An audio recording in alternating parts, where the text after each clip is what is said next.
Oh, okay. So, holidays का क्या plan है? Anybody want to share? What are your holiday plans? What are you all going to do in your holidays?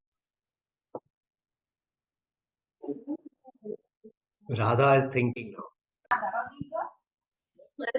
Sir, हाँ जी, चारवी क्या करेंगी आप छुट्टियों में?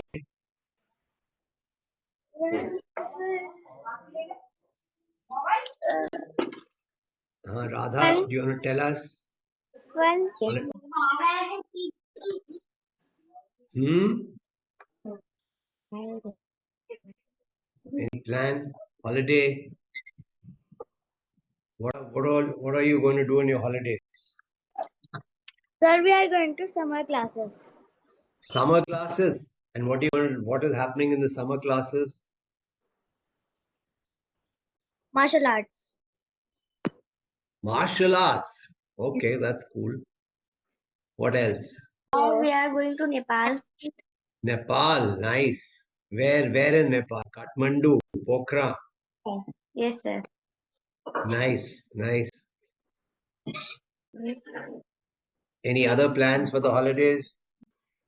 Sir, swimming sports. फिर से बोलो.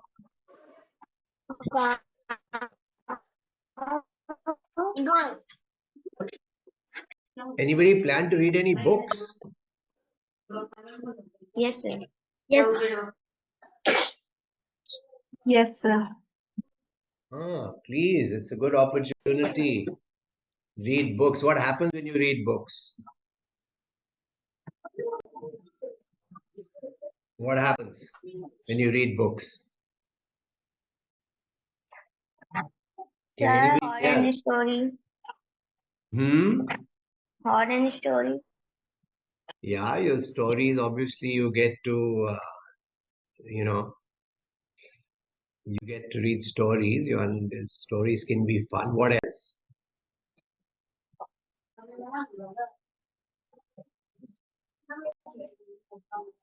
What else? It expands our knowledge. Sorry, say that again, Arfa. Yes, sir. It expands our knowledge and also boosts our brain activities. Yeah. Expands your knowledge, boosts your brain activity. And maybe today or maybe next Sunday, we'll talk about how that happens and how your brain works a little bit. We'll talk a little bit about that because I think it's important for you to understand because in the book, when Shaska says that, she's getting so many things to do and she's having difficulties, and he was saying that only solution is to read more. So when you learn, you create neural pathways in your brain.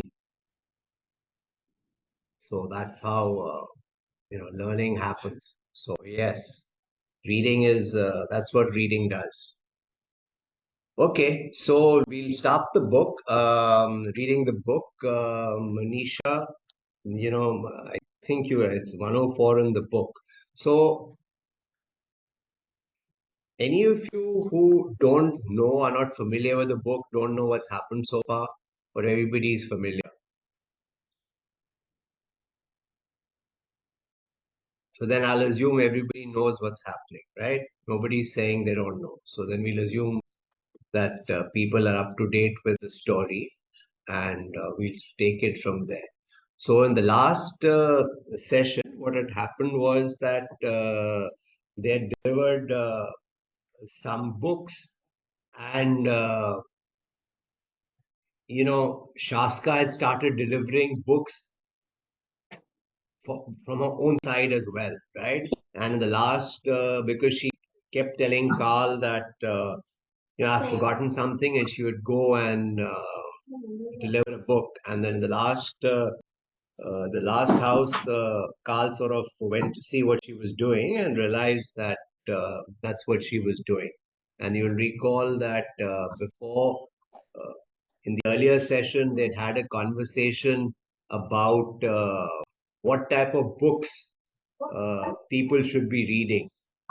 Carl was giving them books that they asked for, and Shaska's point was that you know uh, if ice if you have too much ice cream, it'll make you sick.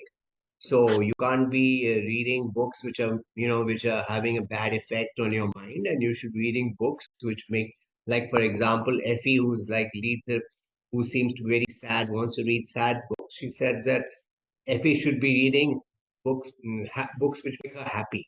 So that was her point of view, but Carl's point of view was that people should read books which they're asking for, is giving them those books. Okay, so we'll towards the end of just at the top of this page. Yeah, this is approximately where we let me see where the reader was delighted. That's a way. Yeah, Carl would have given great deal to see the little title on the book, but he didn't want to embarrass Shaska by interrupting them. He was sure an embarrassment-free opportunity would present itself shortly. If Shaska should happen to forget something in his final customer of the day. She skipped up to Carl, took off her backpack, and swung it around her body like a dance partner. How is she feeling at this point of time? What do you think? She skipped up to Carl, took off her backpack, and swung it around her body like a dance partner. How is Shaska feeling at this point of time? What do you think? Okay. She skipped up to Carl, took off her backpack, and swung it around her body like a dance partner. How do you think she's feeling? Take a guess if you don't know. Take a guess. How do you think she's feeling? It, Say that again. I didn't hear.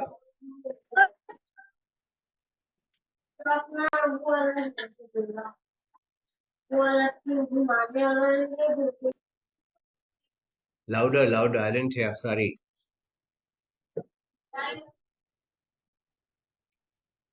How do you think she's feeling? Sad? Is she feeling sad?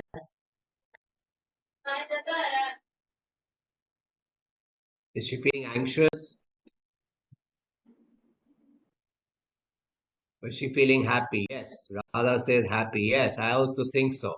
She's feeling happy.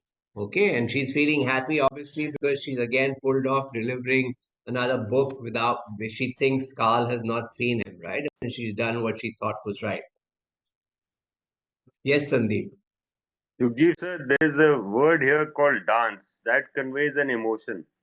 Yes, So if these people read very carefully, she felt like dancing. Ask them when hmm, do they feel like dancing? absolutely. Absolutely. Dog, who is a cat, as you know, looked on disconcerted with tail erect. Okay. So now, when do cats have their tails erect? Okay. When do cats have their tails erect?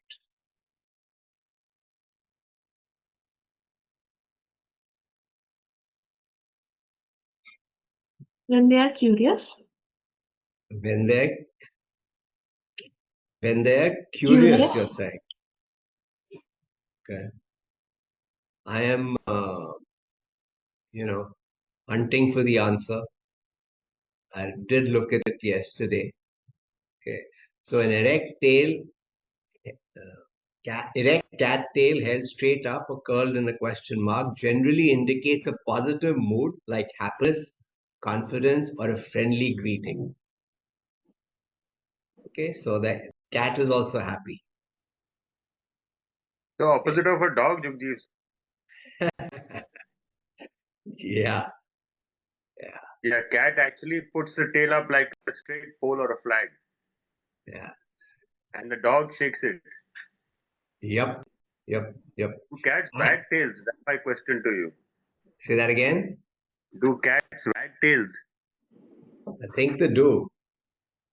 Let's find out. What does a wagging cat tail look like? We always Their talk of motion is wagging more of tails. slow We never rather talk than of quick wagging. Okay, this motion is slower and doesn't. Okay, they do, but I mean not the way dogs do. Okay. And there's a in the last few weeks ago, I think we came across the term scaredy cat, right? So why is that? Our cats generally get scared very easily, Meenakshi. Yeah, the cat that we have is easily scared, very easily scared. She's very shy also. She'll not come in front of anybody. Even if I go there, if she's very friendly with me. But initially she'll step back. Then after some time she'll come and sniff, and then decide to get friendly again. So that is how it is. So normally they are scared. Yeah, that's what I was reading yesterday as well, that cats get scared very easily, and that's why scary cat is what the terminology is. So where are we? Carl gave an extra portion from the pastille tin as compensation. After all, these were strange times for dog too. The reader was delighted with the new translation of Cervantes' Don Quixote. Anybody read Don Quixote? Cervantes' Don Quixote? Anybody read? No? Long So time back, I don't remember the story either. But Don Quixote, I think is he called Don Quixote or Quixote? Quixote, that's what we were taught when Okay. we were in school. I remember reading this book when I was in school. Right. And, you know, if you, according to Encyclopedia Britannica, the top Yeah. 12 books ever written. Okay, and I'll just quickly go through their names. Anna Karenina, which is by Leo Tolstoy. To Kill a Yeah. Mockingbird, Harper Lee. The Great Gatsby by Scott Fitzgerald. 100 Years of Solitude by Gabriel Garcia Marquez. Passage to India by E.M. Foster. Yeah. Invisible Man by Ralph Ellison. Don Quixote by Cervantes. Okay, so that's why I wanted to share that with you. Beloved by Toni Morrison. Mrs. Dalloway by Virginia Woolf. Things Fall Apart by Chinua Achebe. Jane Eyre by Charlotte Bronte. The Color Purple by Alice Walker. Now, this is based on what Britannica says, right? If you look at the books which have sold the most volumes, right? And we've talked about it earlier, Bible is number one. But Don Quixote is in that list of the top 10. So I just wanted to share that with you. The Don Quixote is one of the all-time classics. Okay. So the reader was delighted with the new translation of Cervantes' Don Quixote. You read a lot, said Shascha. 8 hours every day at the factory, then more at home. I'm constantly on the lookout for new books to read to the women rolling the cigars. So you know a lot about books. No matter how many books I read, there will always be more that I haven't read. That's the tragedy. Anyone who enjoys reading wants to read every good book there is. If you can tell when a book is good, why don't you write one yourself? The reader stared dumbstruck. Carl was surprised that Shaska hadn't asked him that question. Perhaps she thought a person who delivers books doesn't write any. Much the same as parcel couriers don't create parcels, merely deliver them.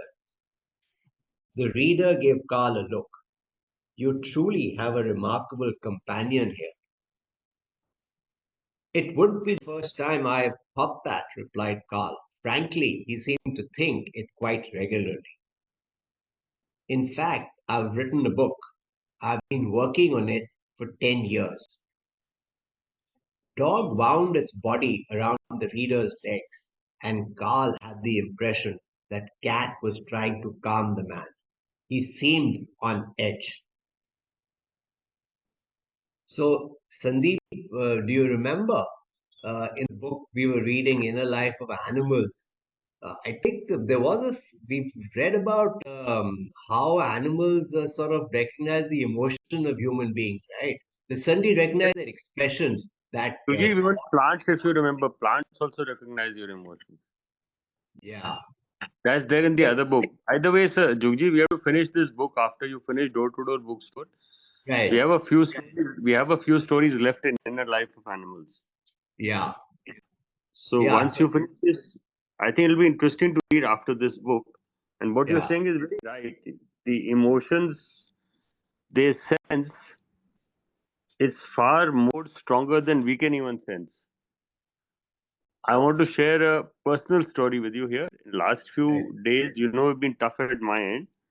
right, So we have Hira. Hira is a Dalmatian at home. right, So what Hira's been doing, it's just very interesting. She is being a Dalmatian, is very active, wants to be outside, chase monkeys, try and climb a tree. So what she's been doing lately, mornings and evenings, she's been smuggling into the house.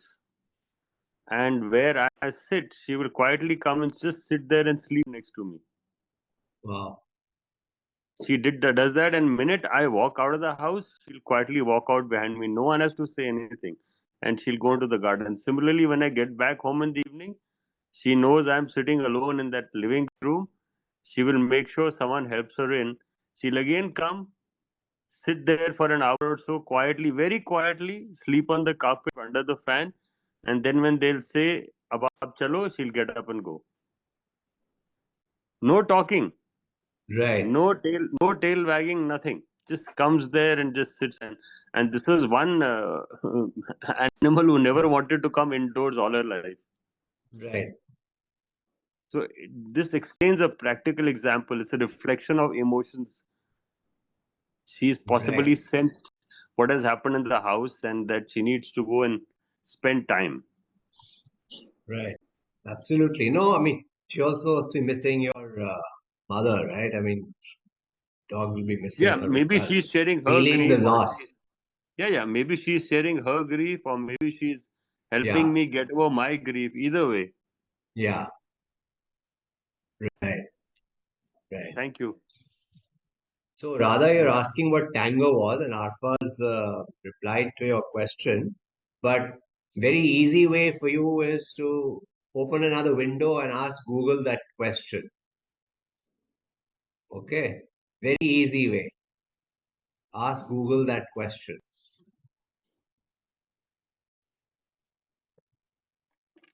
What's the book about? Asked Shaska. You? The reader smiled.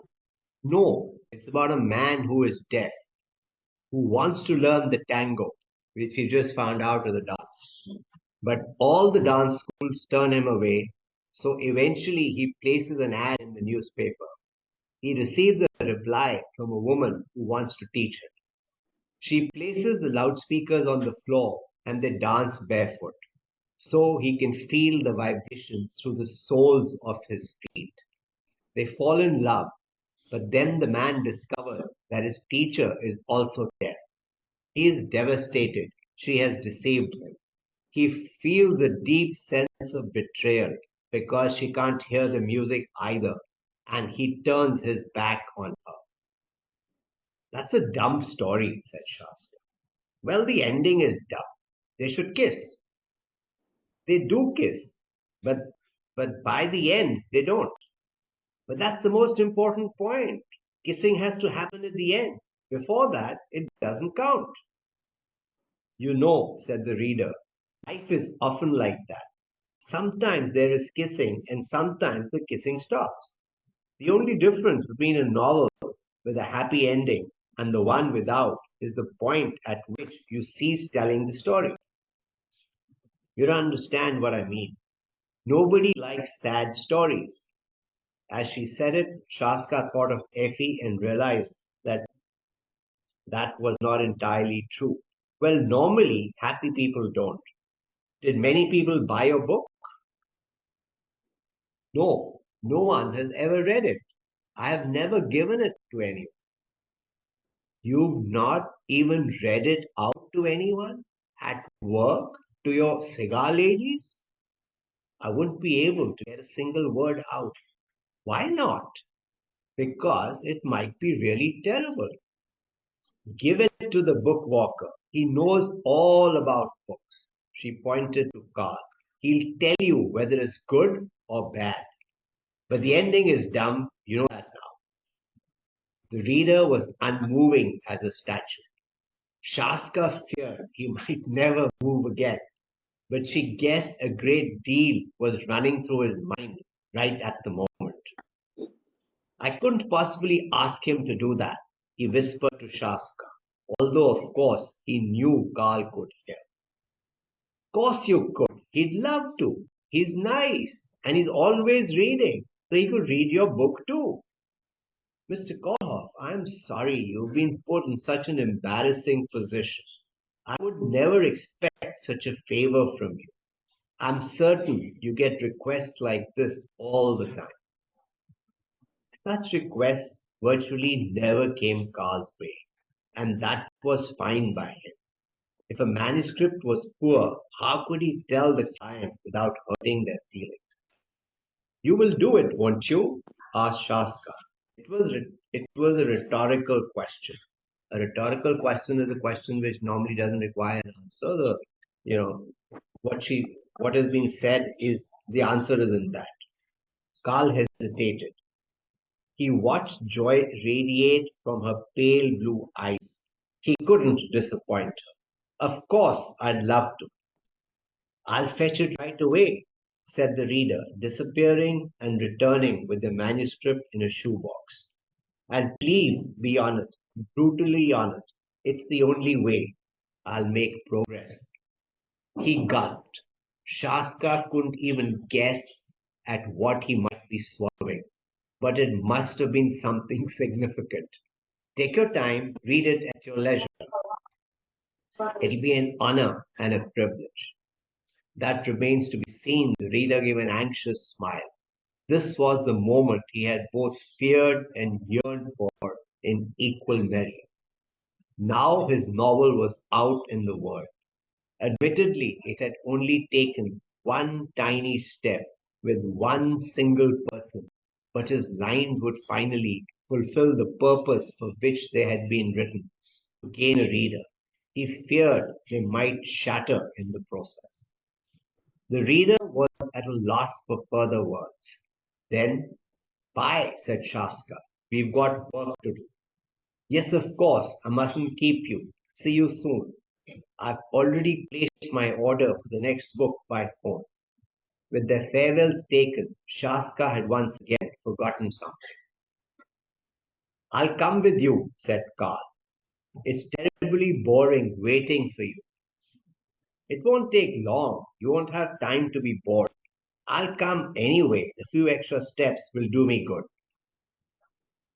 He watched with satisfaction as Shaska bit her lower lip, though guilt followed a moment later. She slapped her forehead theatrically. Oh no, I haven't forgotten anything. I'm such an idiot. Sure? Positive. Do you want to give him one of your books anyway? Shaska stamped her feet in fury. God, you knew all along. So let's just stop for a second here. Tango, now you know the answer to. You can also, Radha, if you had a chance to look at Google, you can tell us where this dance has come from, which countries has it originated from, tango. Did you Google it? Okay, no? So Argentina and Uruguay. Okay, thought of as an Argentinian dance. It's done by two. Okay, so the reader we've just come across has written a book, and it's what many years ago, but hasn't had the courage to give it to somebody to read, right? What is he afraid of? What do you think he's afraid of?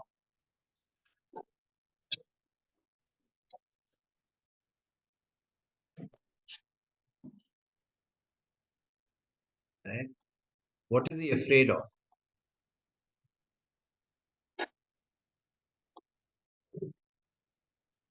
He's written a book, but he's not done anything about it. And we do this many times, right? We, afraid to go out and say something, sing, do something in front of people, try things in front of people. Many times we're afraid to do that, right?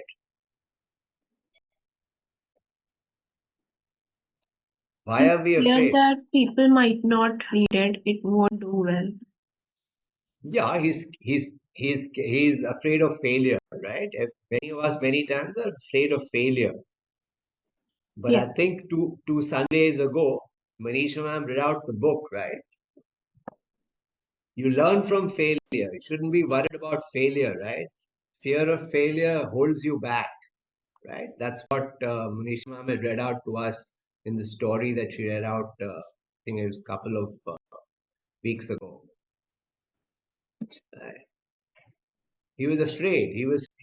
People would laugh, they say something, nobody will read it. But it's true for all of us, right? Many times fears hold us back, right? Okay, then I remember now this part around, the books and movies having happy endings. What do you think? Should books and movies have happy endings, or is it okay to have sad endings? What do you think? Would you prefer a book or a movie, or it doesn't matter? What do you think?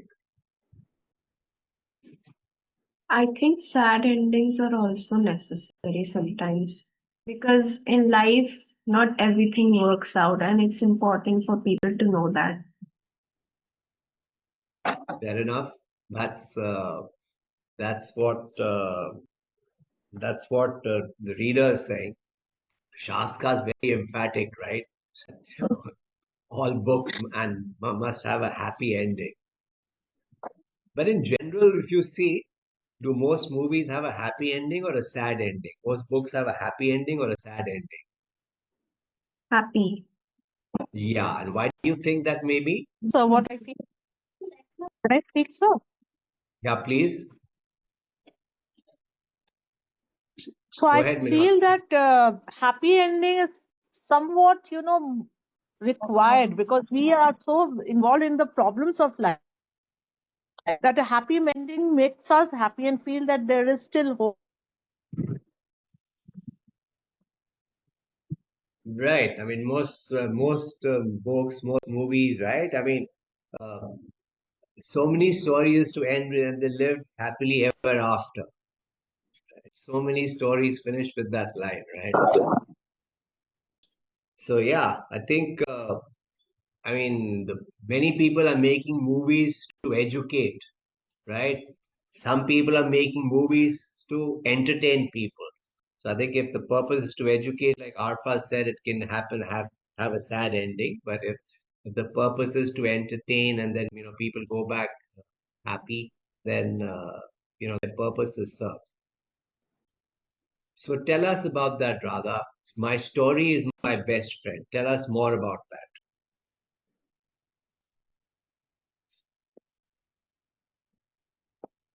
What do you mean by that? Just elaborate, please. My story is my best friend.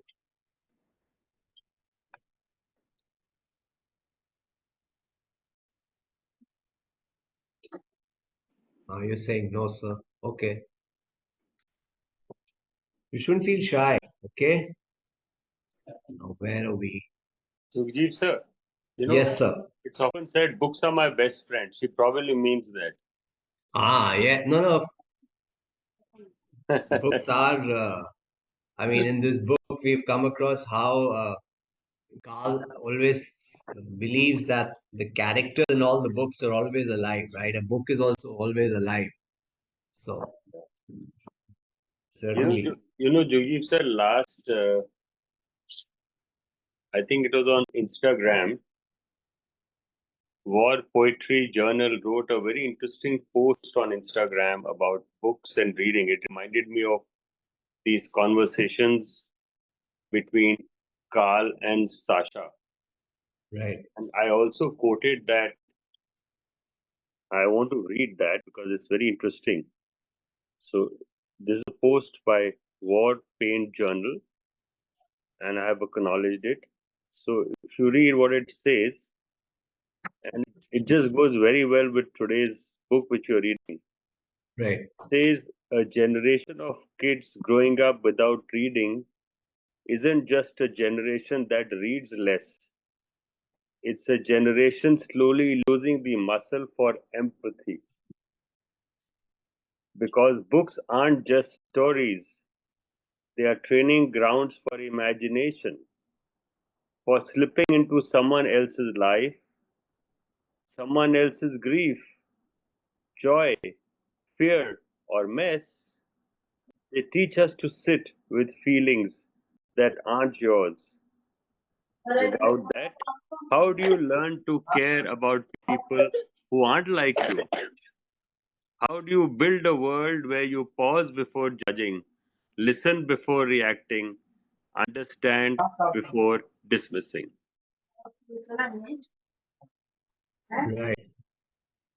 Yeah, absolutely, absolutely. So, this entire book, I think the key is the empathy which you can feel between the characters. Right, right, right. There's also this part, this line that when the reader is handing over the book to Carl, he said, "This is the moment he had both feared and yearned for in equal measure." Right? So he wanted it to happen, but he also feared it. Right? So many times, can you think of something which you really want, but you're also scared of it happening? Is there something, any moment you want it to be happening, but you're also scared of it? Any moment you can think of?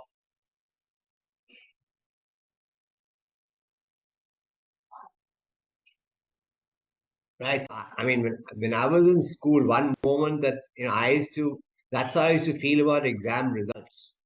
I don't know about you all, but you want them to come out, but you're also scared, right? That's how I used to feel. Sometimes when you have to go up on stage, do something, some important presentation, some important meetings to be had, which are very important. You're a little scared, but you also want it to happen, right? So it's Anything in life that brings about change, okay? We want that right, change to happen, but when the change happens, we are a little scared. We want to, right. when suddenly something start changing, we are so scared that we can't, we are more or less immobilized. So that is a Yeah, yeah. Thank you for that. And it just strikes me that's how you must have felt when you were moving, right? Although to Arthurford, that's how you must have felt. You looking for that change, but you're also scared. You don't know what's in store, right? what. Yeah, that's true. Yeah. So yeah, I mean that's a good way to think about it now. I mean, think about it when some change is happening, then that's a very natural feeling. Okay, so let's get on. So now Shaska stamped has found out that Carl knew all along. So Carl says, "Only since Effie, you spied on me, and you're working in competition with me. I'm not. I'm not selling my books. I'm giving them away. Are they the books they should be reading? Yes, they'll make them happy. You didn't want to do that, so I had to spend all my pocket money I'd saved up. So what were the books? Mr. Darcy only reads stuff to think about, and I think it's time he did something with his hands. So I gave him a book about woodworking. He's got a lot of wood in his garden. A natural choice. Mrs. Longstocking, she loves finding mistakes. The more mistakes, the happier she is. I can't wait to find out what her book was. I gave her one that shows two pictures side by side, but one of them has 10 mistakes hidden in it. It's called Spot the Difference. Admittedly, this wasn't quite the kind of mistake that old German teachers with failing eyesight would readily find. I'm sure it'll keep her occupied for hours. Effie, something to make her laugh. The bumper book of silly jokes. Carl didn't believe for a minute that Effie would read more than a single page.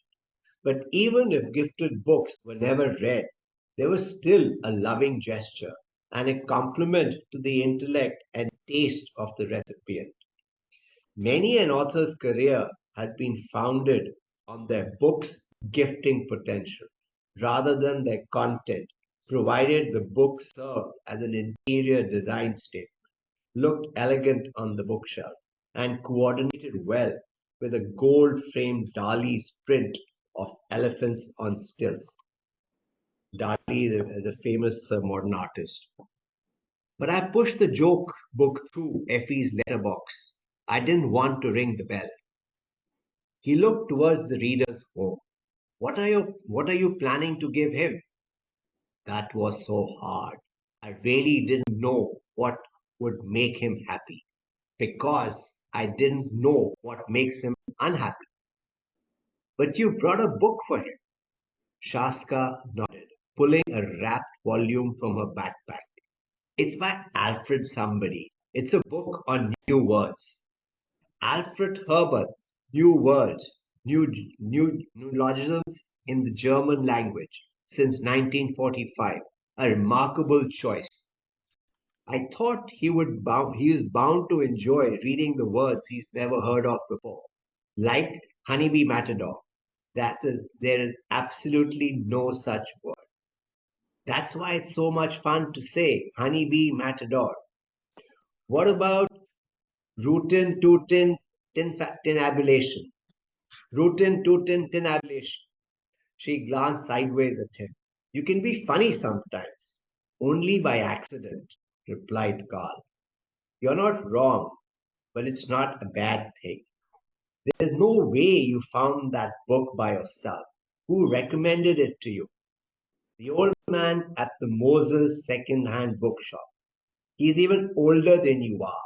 His skin is wrinkled as a raisin. Hans was a wonderful and warm-hearted man. Watching him work among books piled high on either side always put Carl in the mind of a tortoise slowly stretching his neck out of its shell. Picture this, okay? Hans is behind a pile of books and poking his head out, and Carl in his mind thinks of him as a tortoise slowly stretching his neck out of its shell.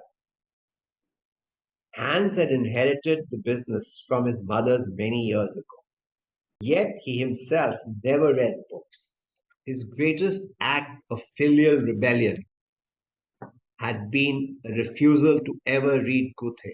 Goethe is like, German, like what Shakespeare is to English, Goethe is to German. Schiller. Schiller is the one who wrote William Tell. Fontaine. Fontaine is the one who wrote Effie Briest. Dermanant or Tolstoy. Tolstoy arguably is one of the world's best writers ever. In favor of the weekly comic book, Western Lasseter, hardest man of the age.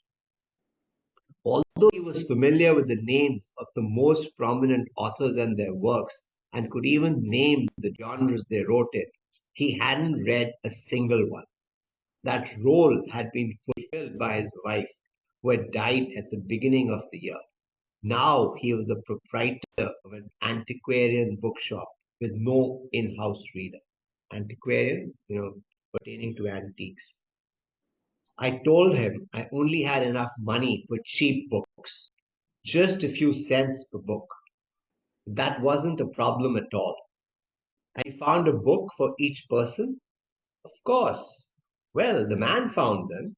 It was ever so easy. He had a box next to the till. Till is the money box with all the right books. The box was where Hans put all the volumes that would never sell. He gave them away to his best customers. It was a way to create space on the shelves.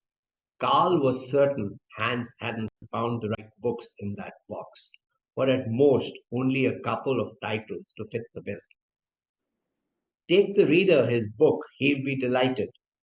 And what will you do? I will stay here and think. About what?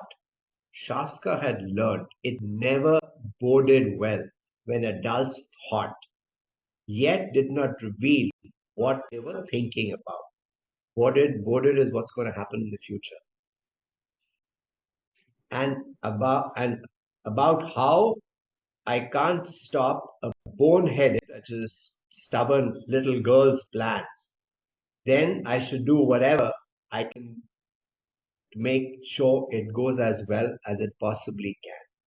Let me read that again. About how I can't stop a boneheaded little girl's plan. Then I should do whatever I can to make sure it goes as well as it possibly can. That's something you can think about for as long as you like. So let's just stop here. So, any thoughts on what Shaska is doing? She's giving them books which she thinks will be better for them versus Carl, who's giving them books they're asking for. Do you have an opinion on this? Do you have a thought on this? It's a different approach, right? Any thoughts?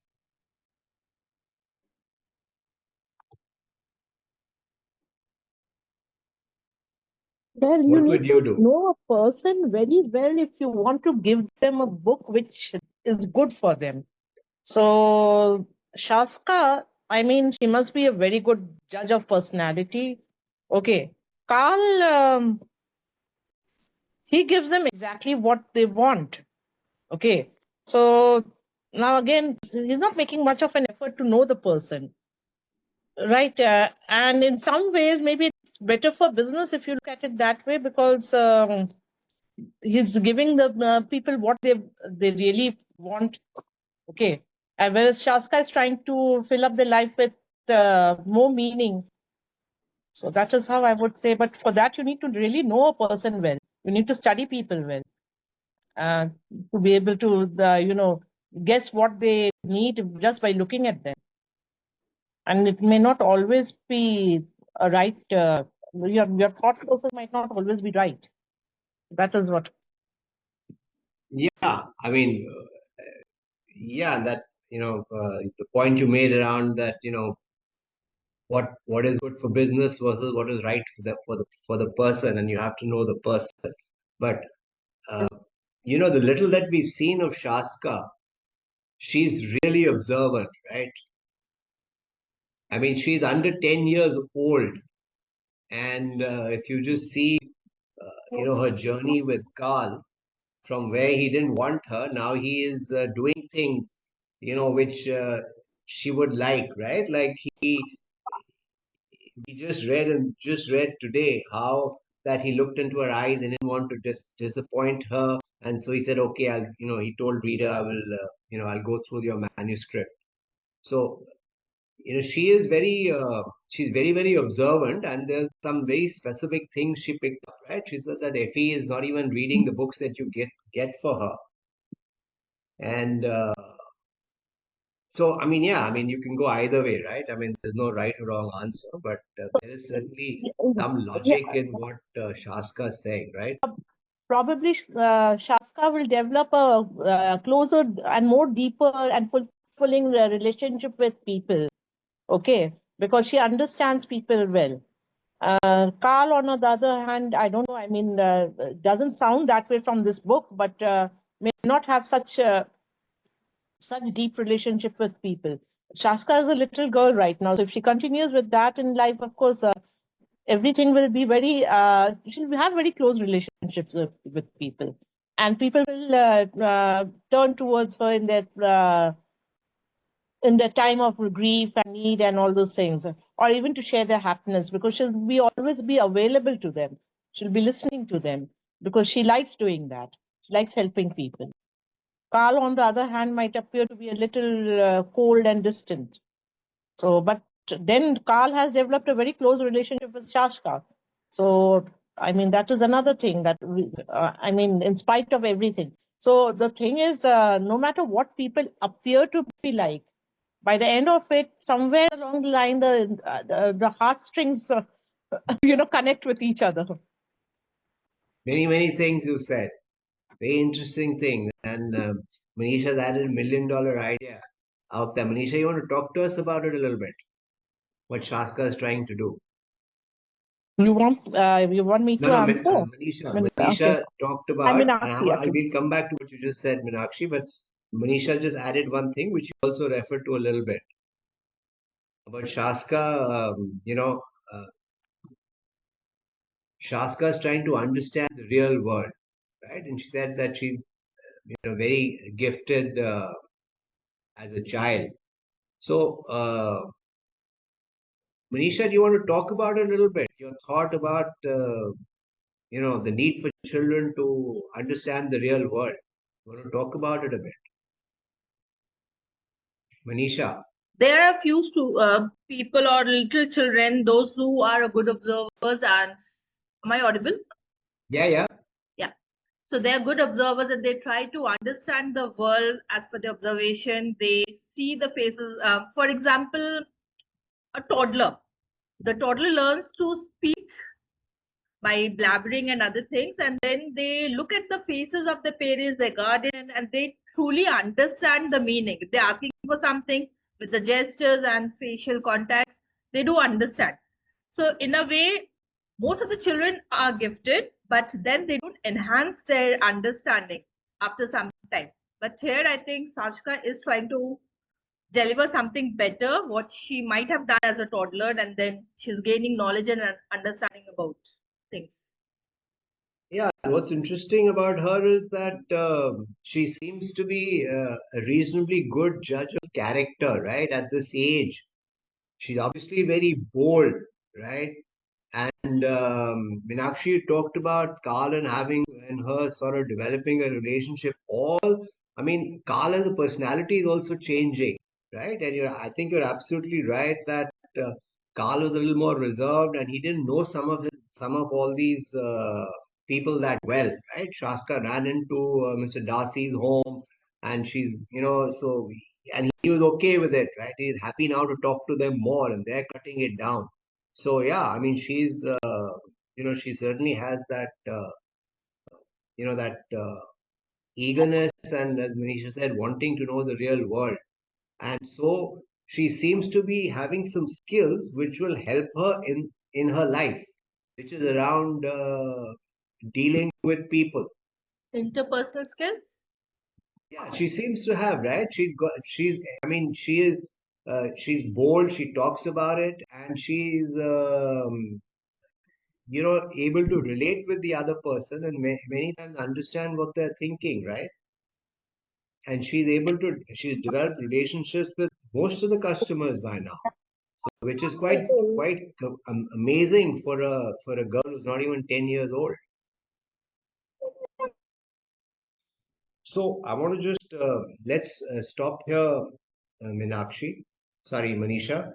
I want I've been wanting to show this video, which I will show, but the background for that is that in the Ikigai session, we talked about how passion equals drive.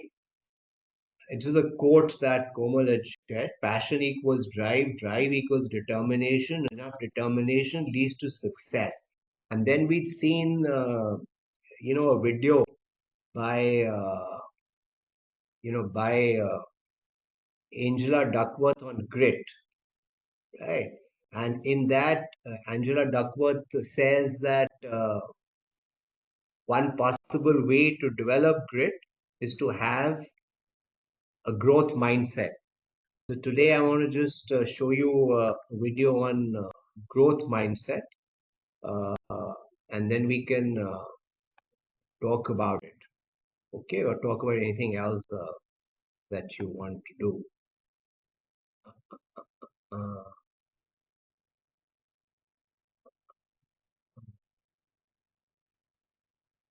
am I not able to do this?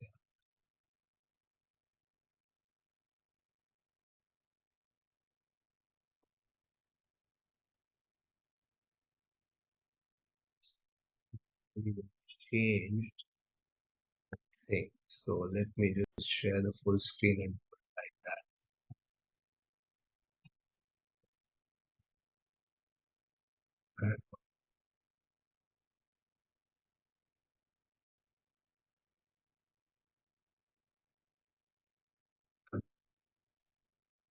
Hang on, let me just figure this out. Something has changed and this whole thing was a bit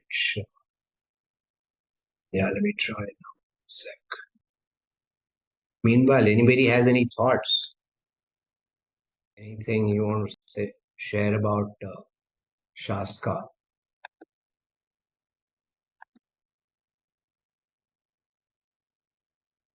If you operate in the world of sports or education, you've most likely heard of the term.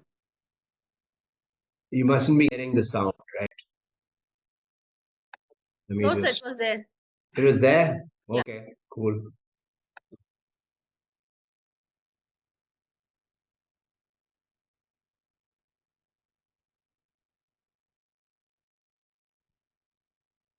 Growth mindset. It's a concept that's sweeping the world and changing and improving the way that people learn. This powerful idea has been pushed forward by Stanford professor and best-selling author Carol Dweck. For decades, I've been studying why some people succeed while people who are equally talented do not. And over the years, I've discovered that people's mindsets play a crucial role in this process. These mindsets are really important when it comes to learning. Her work has uncovered two ways of thinking about skill and development. Some people have what's called a fixed mindset. They believe that skills and intelligence are set and you either have them or you don't. That some people are just naturally good at things while others are not. In short, they believe that you are not in control of your abilities. Other people have what's called a growth mindset, and they believe that skills and intelligence are grown and developed. So people who are good at something are good because they built that ability, and people who aren't are not good because they haven't done the work. In short, they believe that you are in control of your abilities. Really, the core idea here is people with a fixed mindset believe that skills are born. People with a growth mindset believe that skills are built. People with a fixed mindset believe that you can't or don't have to learn and grow. And people with a growth mindset do believe in their capacity to learn and grow. Dweck's work shows that mindsets have a major influence on people's ability to learn, and that people who utilize this growth mindset tend to learn, grow, and achieve more over time than people with a fixed.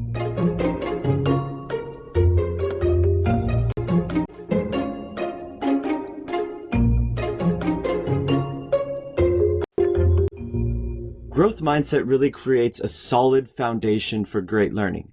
And because of its power, companies, sports teams, and schools from all over the world are implementing this into their culture.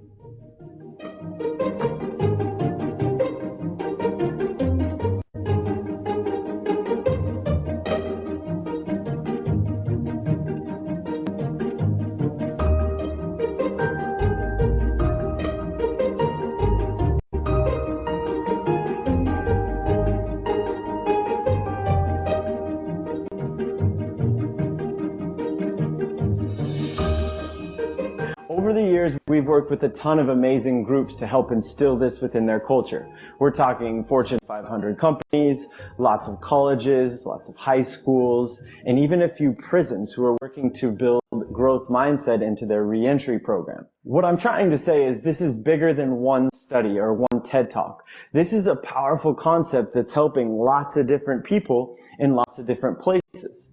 Now, the reason it's so important and powerful is it is the foundation for learning. And if you understand this, no matter what you build on that foundation, it will be more powerful. But to really implement and run with this concept, we need to zoom in and look at the nuts and the bolts of it. We need to talk about what it actually is and how it actually works. Through years of work, Dweck and her team have uncovered sort of the defining characteristics of the two mindsets. This table really illustrates the contrast between the two. The first big characteristic we need to talk about is belief. Again, people with this fixed mindset believe that skills are born and therefore they can't or don't have to learn. People with a growth mindset believe that skills are built, therefore they can learn. The second major characteristic is focus. People in a fixed mindset tend to focus on performance and outcomes and results. In other words, their main focus, their main concern becomes how they look, and more specifically, to not look bad. People with a growth mindset tend to focus more on the process of getting better, of learning and growing. These mindsets and these characteristics have a huge influence on our ability to learn, and now we start to see why. Let's look at like the 4 key ingredients to growth: effort, challenges, mistakes, and feedback. The research shows that when somebody is in a fixed mindset, they look at effort as a negative thing, as something that you do when you're not good enough. They also don't see the value or purpose of putting in effort. They've been shown to back down and avoid challenging situations. They get really discouraged and worked up when they make mistakes. And when somebody with a fixed mindset receives feedback from a parent, a teacher, a coach, or a friend, they get defensive, they take it personally, and they don't see the value or purpose of the feedback. So in other words, people with this fixed mindset actually avoid and shy away from these 4 key ingredients to growth. Dweck and her team have shown that when people enter a growth mindset, they look at effort as a useful thing, as an important part of the learning process. They're actually more likely to embrace challenges and persevere and work through them. They see mistakes as learning opportunities, and when they receive feedback, they actually appreciate it and use it. Now, the fascinating and important part of this table is to connect the dots between these key characteristics of the two mindsets and our actions and behaviors towards learning. Let's look at the fixed mindset side first. They actually shy away from putting in effort because they don't believe that they can change. They give up when they're met with a challenge and things get hard because they don't want to look bad. So in their mind, the challenge becomes a threat, and because they don't believe that they can change. They hate making mistakes and are discouraged by mistakes because if you're making mistakes, you're not looking good. And they don't see the value or purpose of feedback because they don't believe in their capacity to grow. So in one way or the other, every single one of these actions is a byproduct of these characteristics. And the same is true on the growth mindset side. They see the value and purpose of effort because they believe in their capacity to grow. They're more likely to take on a challenge and persevere through it because they believe that they can grow and because they're focused on the opportunity to do that. So they frame a challenge as an opportunity to get better. And by focusing on the process and believing in their capacity to grow, they're more likely to understand how important mistakes are in this process. And when they receive feedback from a parent, teacher, coach, or friend, they're more receptive to this because their focus is on getting better and because they believe that that information can help them grow and they have the capacity to do so. 2 key points with this table. First, you're not just one or the other. This is a spectrum. And in different times, on different days, in different situations, you might be in a growth, while other times you'll slip into a fixed. But now that we understand how it works and we understand the characteristics, you can start to identify where you're at on the spectrum and, more specifically, the cause of that mindset. Is it our beliefs or is it our focus? Second, yes, these actions of learning are great, and they're definitely behaviors that we want. but we have to understand that they come from our mindsets. So to create a great culture for learning, it's about zooming in on beliefs and focus and creating a real growth mindset, which is one of the most important things we can do.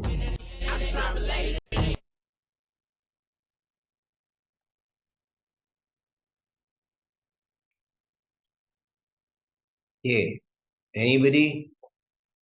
What did you see? What did you hear? What did you learn? Anybody?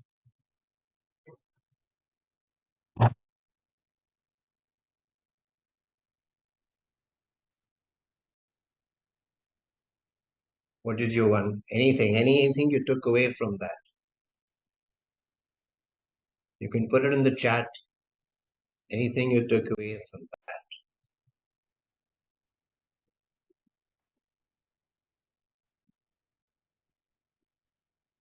Anything that you think you want to, change?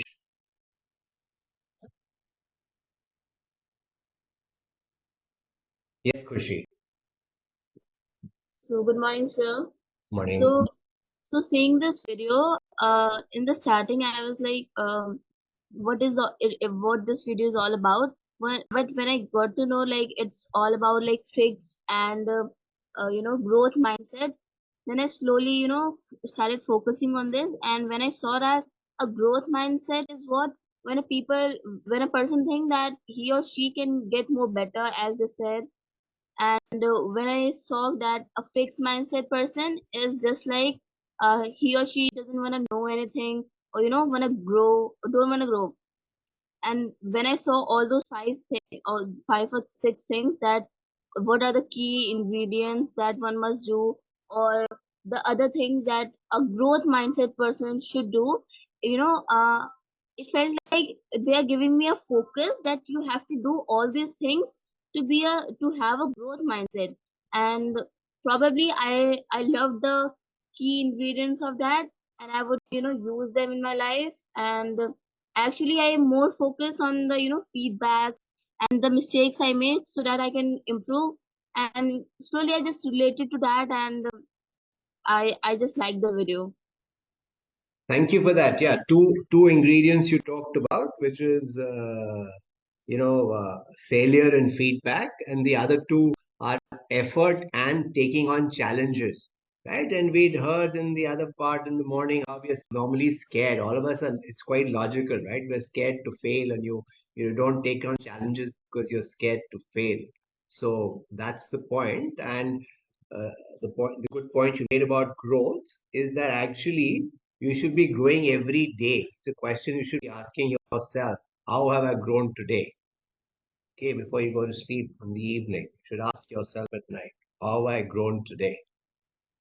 So yeah, Manisha ma'am is given a lovely analogy, right, to this, which is fixed mindset is like a box, but growth mindset is like butterflies coming out of it. So that's a lovely analogy. Yeah. So that's the point that everybody, it's about perseverance, it's about grit. Talent helps, but if you've got grit, you've got perseverance, you've got a growth mindset, you can be more successful, very, very successful in life. Yes, Reed. Reed, you're on mute if you're trying to speak. You Yes, sir. So I relate a lot from this, like taking challenges, because I relate myself to take risk in life, because we believe that we can grow, and if whether we are fail in that, but if we are taking risks and we are failed, so I believe that yeah, I can learn from it, and it will help me further in my future. right. So let's talk about somebody like a Sachin Tendulkar or Lata Mangeshkar, right?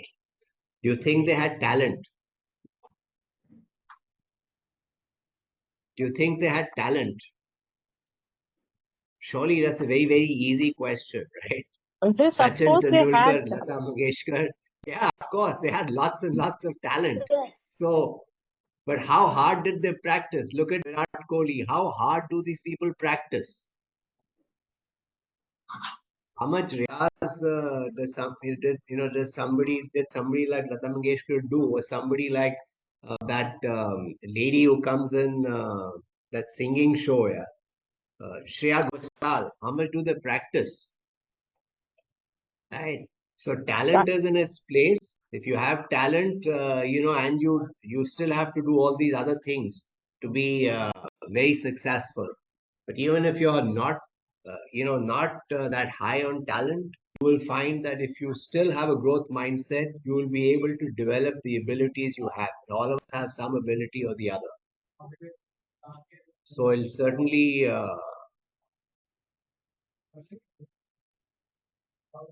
Okay, Manisha, I'm ready to hand it over to you. You may want to do the reflections a bit also, Manisha. So are you showing the reflection? Yeah, you could start with the reflections if you want. Okay. I mean, I do. I think I did have the page open. Let Pardon, me sir? let me. You want me to share it? Yes, so you may share the reflection and I'll start. Yeah, I've got it.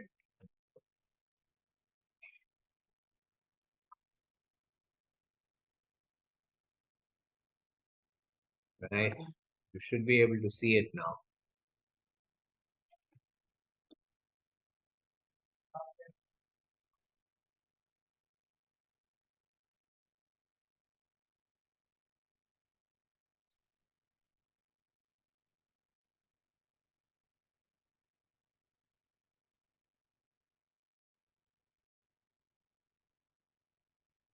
Not working for me.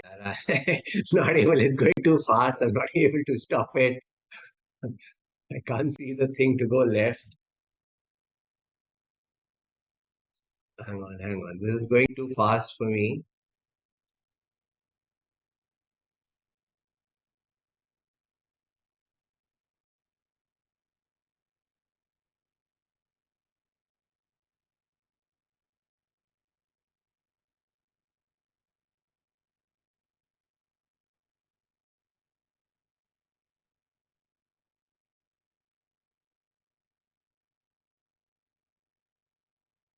So Door-to-Door Bookstore. Book is not just a structure of pages, and it's emotion and feeling. Absolutely. Book is not a just structure of pages, it's emotion and feeling. Yes. And as Sandeep also talked to us little earlier today, right? It also helps you build empathy because you get to learn of other people's feelings. Yeah, absolutely. This is on Guru Nanak from Armenia. Right. 28,000 kilometers. Okay, she's done some research. That's good. 15th April 1469 in Talwandi. So that's great. That's the point. You should give I mean, this is a good example. What you do, you should go back and do a little bit of research on it. And that's how, you develop interests in things. Yeah.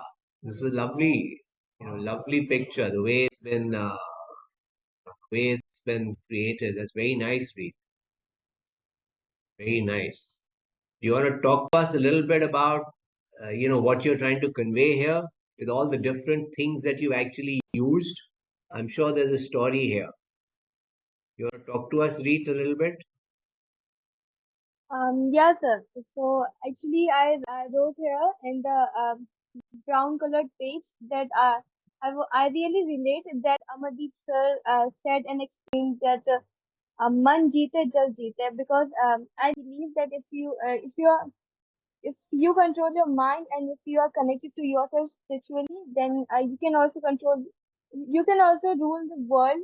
Not the rule, actually, you can live your world by yourself.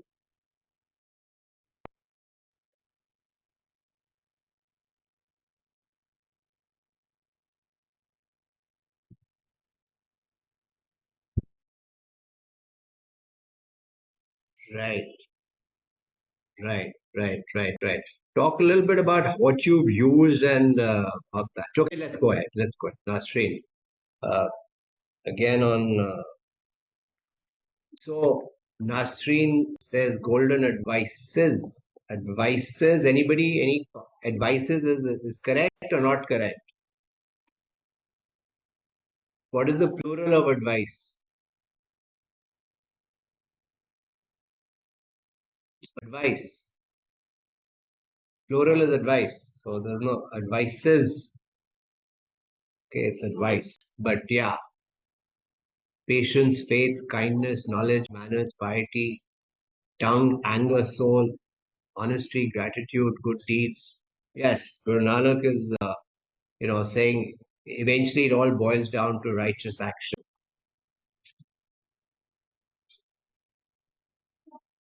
Jia.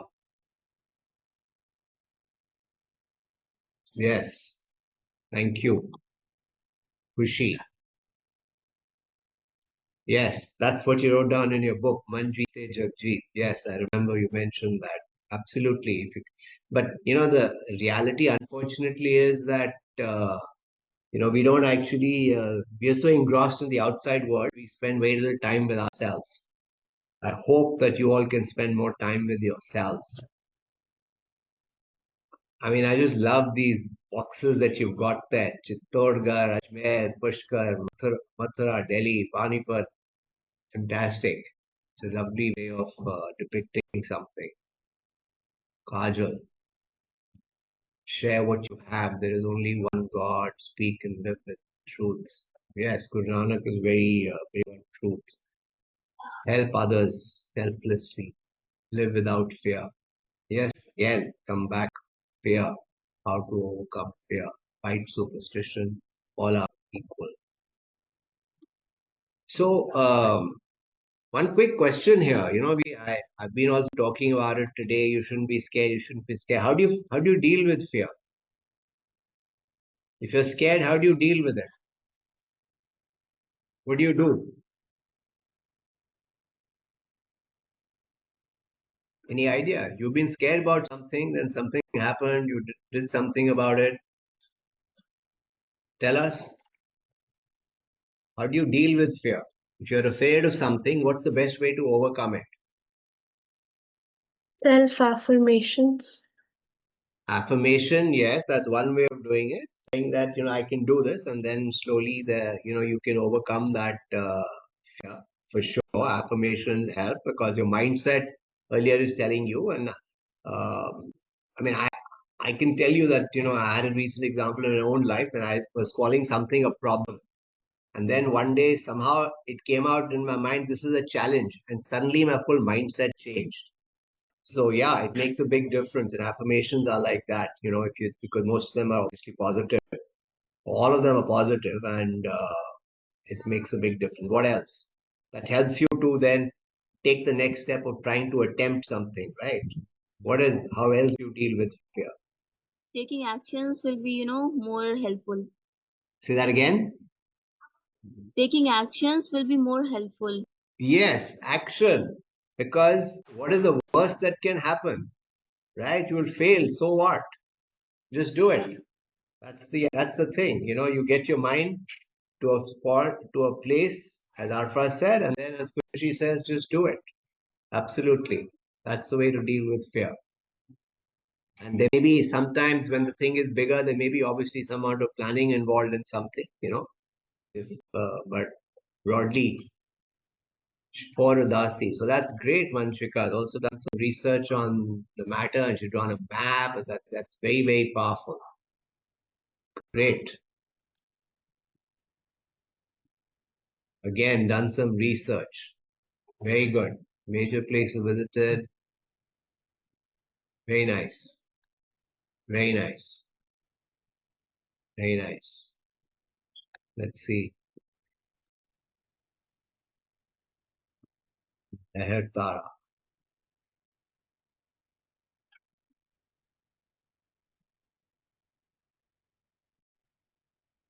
This is interesting. Story of Sri Kupjaj.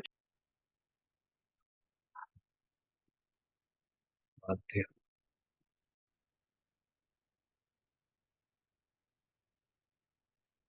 Anybody want to read the story? Any volunteers to read?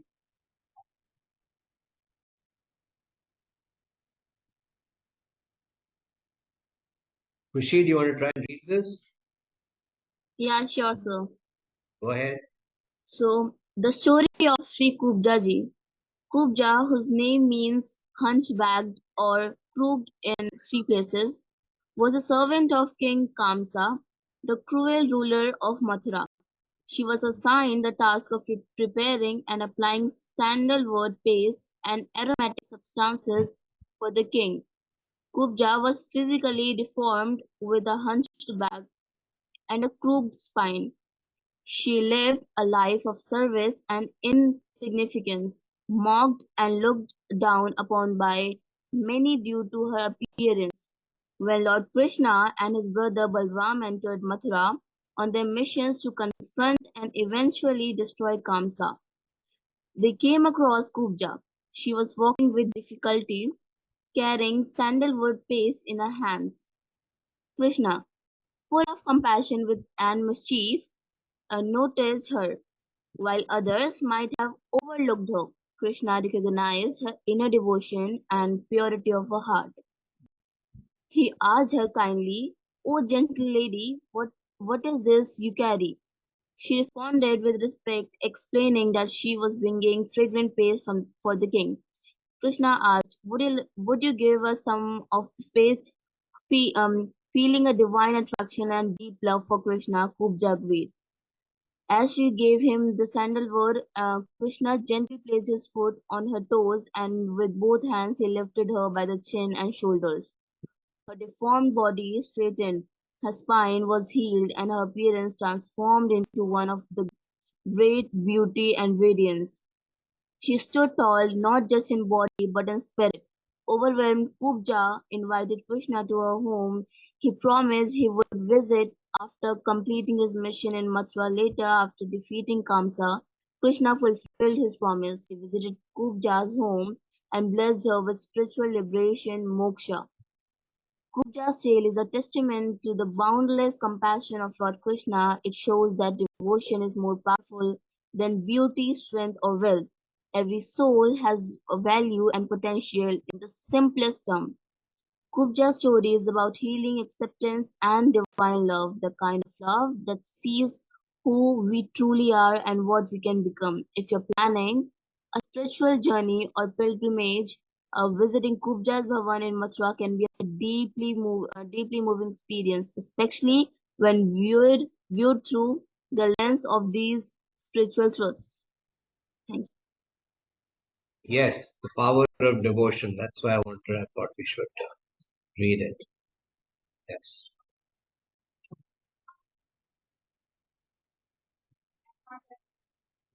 Okay, so this is Mantavya Cheswa. Yes.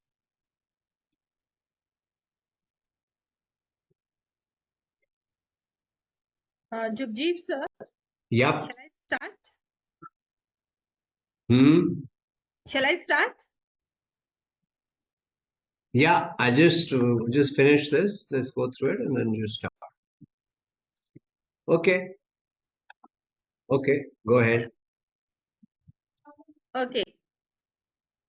It's closer to afternoon, hardly 6 minutes left. So good afternoon, सुमध्यान सब प्यारे प्यारे बच्चों. आवाज आ रही है मेरी? Yes, ma'am. Yeah. So I just want to share this. बहुत ज्यादा हम लोगों ने पढ़ लिया, एग्जाम हो गया, अब सब कुछ हो गया. So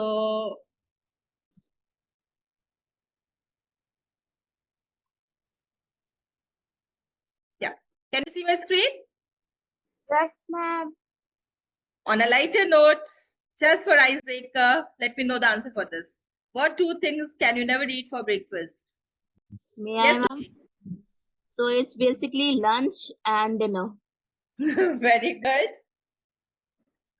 Two in a corner, one in a room, zero in a house, but one in shelter. What am I?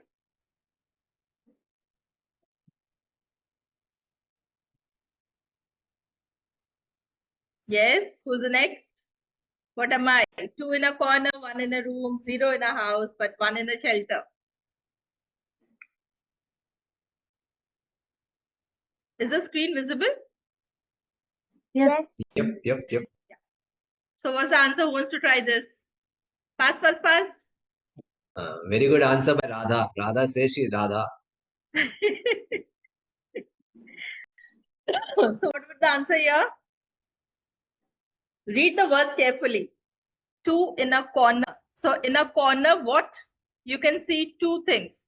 I think someone already answered in the chat. Okay, I'm sorry, I didn't see the chat. Alpha, can you let me know? Nasreen says the letter R. Correct.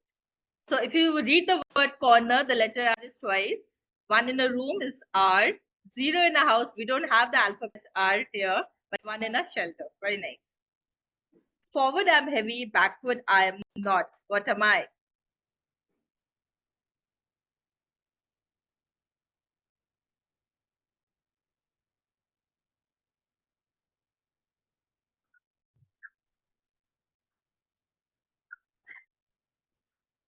Do you have a notebook and a pencil with you? Yes. Okay, that will be my next slide. Right now, answer this. Forwards, I'm heavy. Backward, I'm not. What am I? The word heavy? No. How the word heavy backward it will be not? No. Many have given it. In the chat, done. Correct. Okay. Add just two small lines to get a third arrow of the same size. Now you have to draw and show it to me first.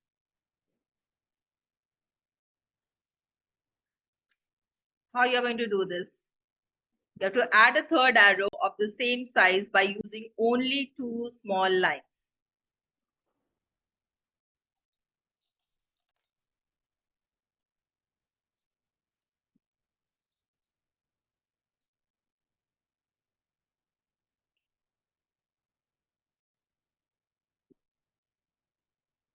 I think you just add them in front.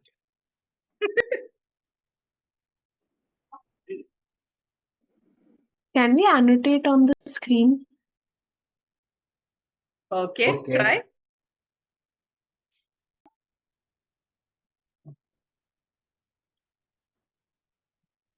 Is the option given? Pranjal, you can show.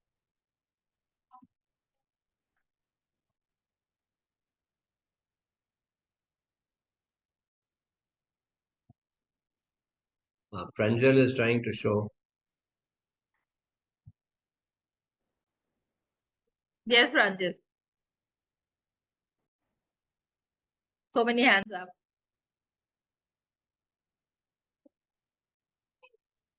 But I think he's added more than two lines.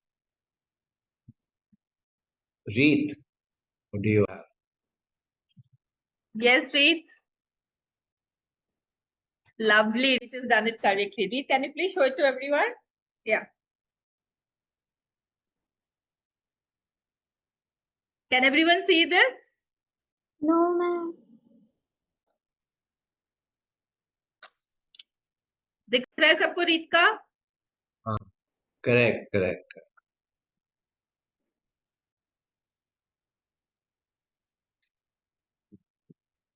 Okay.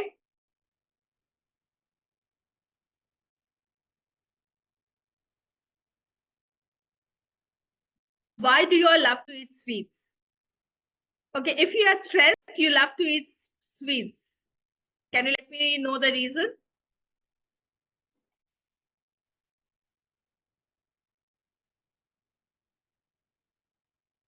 Yes, ma'am. Tell me. Because when we eat sweets, so there's a hormone in our brain which is, I guess, dopamine, which releases, and which is the hormone which makes us happy. So while eating sweets, we get happy, and stress is, a bit gone after eating, I guess. Lovely. Read this.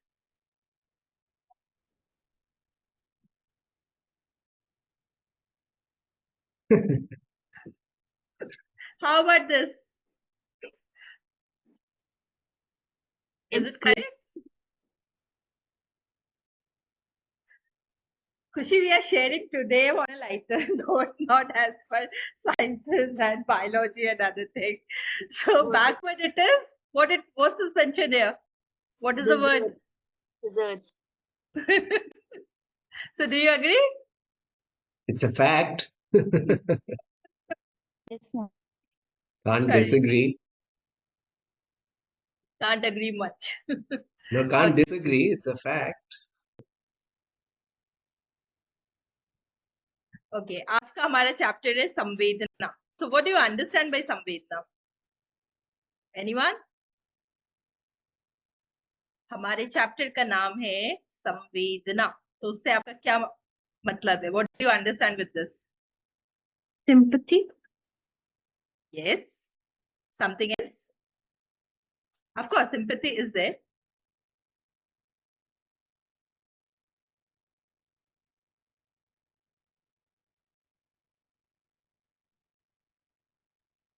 Check out the meaning.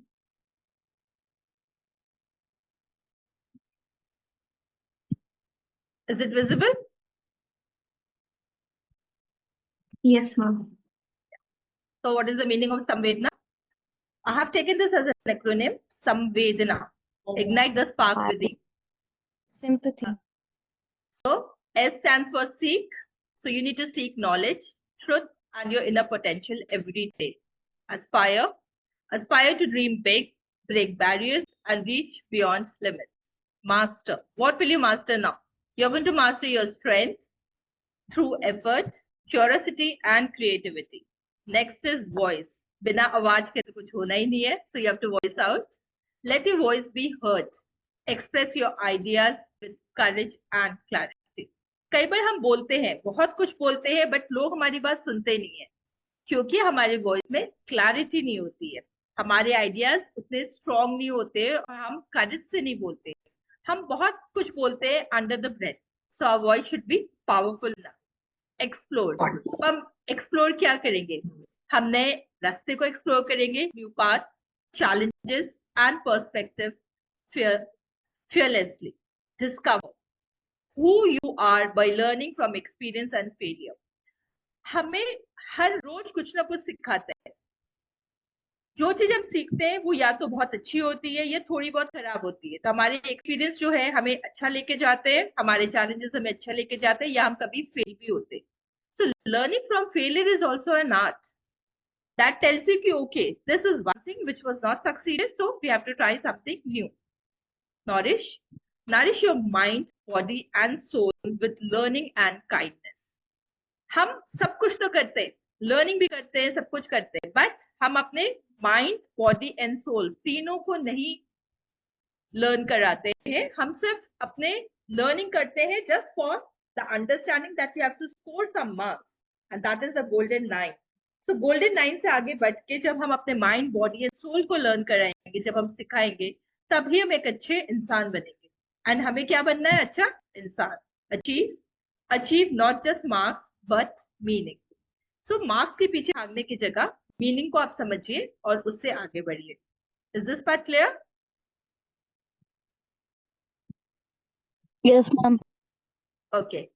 Now संवेदना से हम बोल रहे थे sympathy. सो संवेदना का और क्या मतलब आता है? Is my screen visible now? Yeah. किसी के दुख और दर्द का महसूस करना. पार्डन? मैम हार्दिक संवेदना. ओके. सो संवेदना इज सिंपैथी. जब हम किसी से yes Pranjali, want to say something? Ma'am किसी के दुख दर्द का महसूस करना. Okay, very nice. सो अगर आप चाहते हैं कि दूसरे लोग खुश रहे तो संवेदना का अभ्यास करें. अगर आप चाहते हैं कि आप खुश रहे तो संवेदना का अभ्यास करें. तो sympathy is required to be practice all the time. इससे दूसरे भी खुश होंगे, हम खुद भी खुश होंगे और हमारी लाइफ बहुत ही अच्छी गुजरेगी और हम सब कुछ क्वालिफाई करके आगे बढ़ जाएंगे. ये लिखा है हमारे 14वें दलाई लामा. जब हम बड़े हो रहे थे, हमें दया करना, दूसरों का ख्याल रखना और संवेदनशील होना सिखाया गया था. हम में से कुछ लोगों को वही मूल्य याद रहे जो हम सिखाए गए थे और हमने उन्हें कम से कम थोड़ा बहुत अपने जीवन में उतारा, लेकिन कुछ विशिष्ट लोगों में संवेदना उनके रोज के जीवन के कार्यों में स्पष्ट दिखती है। तो जब हम छोटे से बड़े होते हैं तब तो हम बहुत सिंपैथी के साथ आगे बढ़ते हैं। हमें सिखाया जाता है कि आप शेयर करिए, आप दूसरों को दीजिए, दूसरों से सीखिए, बट धीमे धीमे कहीं ना कहीं आके वो हमारे अंदर जो फीलिंग है वो थोड़ी कम होती रहती है। तो अब हम पर बहुत सारे लोग हैं जिसके लिए संवेदना ही सब कुछ है। देखते हैं आगे इस कहानी में क्या होता है। नवंबर 2006 में मैं तभी कोलकाता से लौटा था, जहां मदर टेरेसा ने मिशनरीज ऑफ चैरिटी स्थापित किया था। इसके पहले देवांग और मैंने ये नियम बना लिया था कि जब भी मैं किसी शहर में जाऊंगा तो वहां से लौटकर उसके बारे में जरूर बात करूंगा। इस बार मैं उसे मदर टेरेसा के बारे में बताना चाहता था, लेकिन हमें वह मौका ही नहीं मिला, क्योंकि उस शाम को द क्वीन पिक्चर देखने चले गए, जो कि प्रिंसेस डायना की दुखद मृत्यु से जुड़ी घटनाओं पर आधारित है। उसके बाद वाले दिन, जो कि एक फुर्सत भरा रविवार था, हमने मदर टेरेसा और प्रिंसेस डायना के बारे में बात करनी शुरू की। हमारे सामने दो ऐसी महिलाओं का जीवन था जो परवरिश, सामाजिक परिस्थितियों और अपने काम के तरीके के मामले में एक दूसरे से बिल्कुल अलग थे। दोनों कितनी अलग थी, लेकिन फिर भी उनकी संवेदना का गुण उन्हें परस्पर जोड़ता था। तो ये जो दोनों ही लेडीज है, ये आपस में एक चीज कॉमन रखती थी, दैट इज उनकी फीलिंग्स, जो उन्होंने लोगों को दी। संवेदना के साथ, सिंपैथी के साथ जो उन्होंने लोगों से बात करी, जो उन्होंने एज अ पर्सन लोगों को दिया, वो सबको आज तक याद है। आज भी लोग उनके बारे में बातें करना पसंद करते हैं। मदर टेरेसा का जन्म अल्बानिया में हुआ था। 12 साल की उम्र में उन्होंने ये निश्चय किया कि वह एक नन बनेगी। जब वह 18 साल की थी, उन्होंने सिस्टर्स ऑफ लॉरेटो के साथ जोड़ने के लिए घर छोड़ दिया और जल्दी ही उन्हें भारत में काम करने के लिए चुन लिया गया। उन्होंने दार्जिलिंग में एक शिक्षक के रूप में पढ़ाने की शुरुआत की। शिक्षक के रूप में काम करते हुए मदर टेरेसा कॉन्वेंट की दीवारों के बाहर पीड़ा और गरीब देखकर परेशान हो गई। जब वे कलकत्ता से दार्जिलिंग जा रही थी, तब उन्होंने ये अनुभव किया जिसे उन्होंने अपने अंतरात्मा की पुकार माना। 2 साल बाद उन्हें गरीबों के साथ काम करने की अनुमति मिल गई। उन्होंने लॉरेटो के वस्त्र त्याग दिए और नीले किनारे वाली सफेद सूती साड़ी पहनना शुरू कर दिया। 1950 में उन्हें वेटिकन से मिशनरीज ऑफ चैरिटी स्थापित करने की अनुमति मिल गई। मदर टेरेसा के शब्दों में उनका उद्देश्य था भूखों, नंगों, बेघर, अपंग, अंधों, कुष्ठ रोगियों से वे सभी लोग जो समाज में आवंचित, प्यार से मशरूम और अपेक्षित महसूस करते हैं, वे लोग जो समाज पर बोझ बन गए हैं और जिन्हें सबके द्वारा बहिष्कृत कर दिया गया है, उन सबकी सेवा करना। लेडी डायना का जन्म कुलीन स्पेंसर परिवार में हुआ था। जब वे 19 साल की थी, उनकी सगाई प्रिंस चार्ल्स के साथ हो गई, जो ब्रिटिश राजगद्दी के पहले वारिस थे। जब डायना ने प्रिंस चार्ल्स के साथ 20 साल की उम्र में सेंट पॉल कैथेड्रल में विवाह किया, तो वह एक वैश्विक घटना बन गई। किसी भी शाही घटना में इतना उत्साह नहीं देखा गया था। इससे पहले किसी एक घटना को 75 करोड़ लोगों ने टेलीविजन पर कभी नहीं देखा था। Diana her royal highness princess of Wales बन गई। जहां एक और रुतबे के दबाव का सामना करने में उन्हें कठिनाई हो रही थी, वहीं दूसरी ओर उनका ध्यान सेवा के काम की तरफ आकर्षित हुआ। वे अनेक ऐसी संस्थानों की समर्थक बन गई जो ड्रग के आदि, बेघर और बूढ़े लोगों के उत्थान के लिए काम करती थी। ब्रिटिश जीव एसोसिएशन का हिस्सा बनने पर उन्होंने सांकेतिक भाषा भी सीखी। रॉयल मार्सेंट हॉस्पिटल का संबल बनी और Great Ormond Street Hospital for Sick Children of Barnardo's की अध्यक्ष बन गई। अपने सेवा कार्य के प्रचार में उन्होंने असीम ऊर्जा का प्रदर्शन किया। एक समय ऐसा भी था जब वे 100 से अधिक सेवा संस्थानों के साथ जुड़ी हुई थी। उनकी रुचियों की तरफ जिस बात ने सारी दुनिया का ध्यान आकर्षित किया, वह था गतिविधियों में रुचि, जो कि उन सब गतिविधियों से सर्वथा भिन्न थी।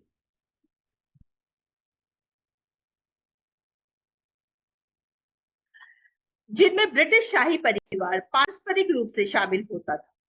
इससे कुछ रोग और एड्स से पीड़ित लोगों के लिए उनका काम करना सम्मिलित था। प्रिंसेस डायना की सेवाओं ने उनको छुआ जिन्हें कोई छूना नहीं चाहता था। उन्होंने उसके बारे में बात की जिन्हें कोई याद भी नहीं करना चाहता था। उनकी सेवा से जुड़े हर कार्य में उनकी संवेदना विदित थी। डायना ने इस भ्रांति को मिटाने में योगदान किया कि एड्स छूने से फैलता है और एड्स के मरीजों को छूने और उन्हें गले लगाने वाली दुनिया भर के सेलिब्रिटीज में से एक बन गई। नेशनल एड्स ट्रस्ट में अपने कार्यों के माध्यम से वे अनेक बार अफ्रीका गई और उन्होंने जो प्रसिद्धि पाई उसके माध्यम से उन्होंने एड्स पर भाषण में एक क्रांति ला दी। अपने तलाक के बाद प्रिंसेस डायना बारूदी सुरंग पर रोक लगाने के लिए अंतरराष्ट्रीय अभियान को समर्थन देने के लिए जाने लगी। उन्होंने अंगोला का दौरा किया और बारूदी सुरंगें देखने भी गई। उन्होंने इंग्लैंड, यूएस, बोस्निया और हर्ज़गोविना में बारूदी सुरंगों के कहर के बारे में बात की। दूसरी ओर जब मदर टेरेसा ने गरीबों से भी गरीब लोगों के लिए काम करना शुरू किया तो उनके पास कोई संसाधन नहीं थे। शुरुआती साल बहुत कठिन रहे और उन्होंने कॉन्वेंट लौट जाने का विचार बनाया, लेकिन जल्द ही स्वयंसेवक उनके साथ जुड़ने लगे और धीरे धीरे वित्तीय सहायता भी थोड़ी थोड़ी करके आने लगी। उन्होंने कुष्ठ रोगियों, एड्स और क्षय रोग के मरीजों के लिए आश्रम, अनाथालय और घर सूप किचन, डिस्पेंसरी, क्लिनिक और स्कूल स्थापित किए। उनके पास कोलकाता के बाहर तक फैलने लगे। उन्होंने भारत के अन्य जगहों में भी केंद्र स्थापित किए और अंततः 123 देशों में उनके 610 केंद्र स्थापित हो गए। जब मदर टेरेसा को नोबेल शांति पुरस्कार दिया गया तो उन्होंने निवेदन किया कि भोज नहीं दिया जाए। उनको लगा कि $7,000 को कोलकाता में 400 लोगों को एक साल तक भोजन कराने में बेहतर तरीके से खर्च किया जा सकेगा। मदर टेरेसा और प्रिंसेस डायना एक बार New York convent of the Missionaries of Charity में जून 1997 में मिले। मदर टेरेसा ने डायना को बाहों में भर लिया और दोनों हाथ में हाथ थामकर चले। उन्होंने संवेदना के बारे में बात की। उन्होंने बहुत कुछ करने की आवश्यकता और अपनी मान्यताओं के बारे में बात की। खैर, ये उनकी पहली और आखिरी मुलाकात थी। 31 अगस्त 1997 में एक दुखद दुर्घटना में डायना की मृत्यु हो गई और उसके एक हफ्ते बाद 5 सितंबर 1997 को मदर टेरेसा गुजर गई। 7 दिन के अंदर संवेदना की 2 महान ज्योतियों को दुनिया से छीन लिया गया। क्या संवेदना के लिए किसी असाधारण मानवीय प्रयास की आवश्यकता है? नहीं। इस बात का आंसर मैं आप लोगों से चाहूंगी कि आपको लगता है कि संवेदना के लिए हमें बहुत चीजों की जरूरत होती है, हमें बहुत पैसों की जरूरत है, या हमें किसी बहुत बड़े घर में रहना है, या सुख सुविधा की जरूरत है? ऐसा लगता है आप लोगों को? You all can unmute and answer.